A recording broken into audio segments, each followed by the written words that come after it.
Please stop pushing, I can't take this anymore. The concert venue is packed tight. A man behind me keeps pressing into my backside. I'm wearing a mini skirt today with a thong underneath, and it only makes the situation worse. He lifts my skirt and presses himself against my hips. As the atmosphere heats up, someone in front of me slams into me and I stumble back a step. My body stiffens as I feel like something just slid inside me. My name was Mandy Cox, and I was a die-hard fangirl. I wanted a celebrity to notice me, so I dressed for attention. I wore heavy makeup and made sure nothing about me went unnoticed. My low-cut top revealed a wide stretch of skin, and my chest bounced with every step. I paired it with a mini skirt that barely covered my thighs and sexy white stockings which hugged my legs. But when I arrived, reality hit. The concert venue was packed so tightly I couldn't move, and the crowd swallowed me whole. The celebrity was never going to notice me. I craned my neck and shouted, "Darling, take me." I never imagined that line would draw the wrong kind of attention. Instead of the celebrity, it caught a filthy creep. After I shouted it, I became aware of a man behind me, repeatedly bumping into me. At first I brushed it off. In a crowd that dense, accidental contact was easy to explain. But the feeling wouldn't go away. Something hard kept pressing against my butt from behind.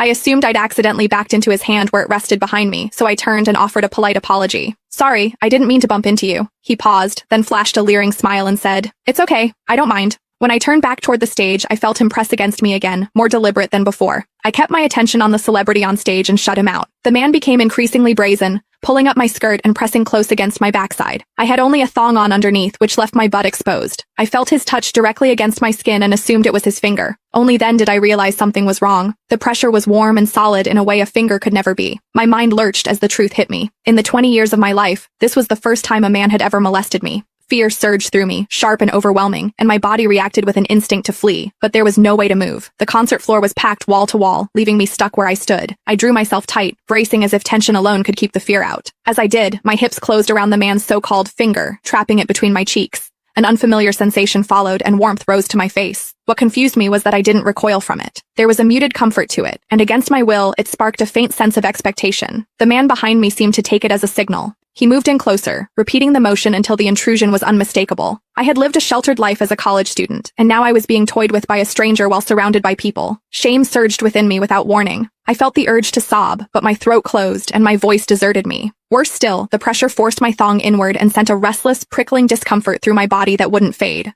A quiet, involuntary sound escaped me, and the embarrassment followed instantly. I gathered myself and strained to suppress it, holding it down until my throat tightened. The blaring music and the screams around me drowned everything out. With every eye fixed on the stage, no one was aware of what was happening to me. At the same time, the intensity continued to rise, touching something deep inside me. I bit down on my lip as cold sweat traced my spine. My awareness was tipping back and forth between humiliation and a pleasure I couldn't bring myself to name. I knew I couldn't take it anymore if it continued, so I turned sharply to face the man behind me. "Please, stop pushing. I can't take this anymore." When I finished speaking, the man leaned toward me and whispered in my ear,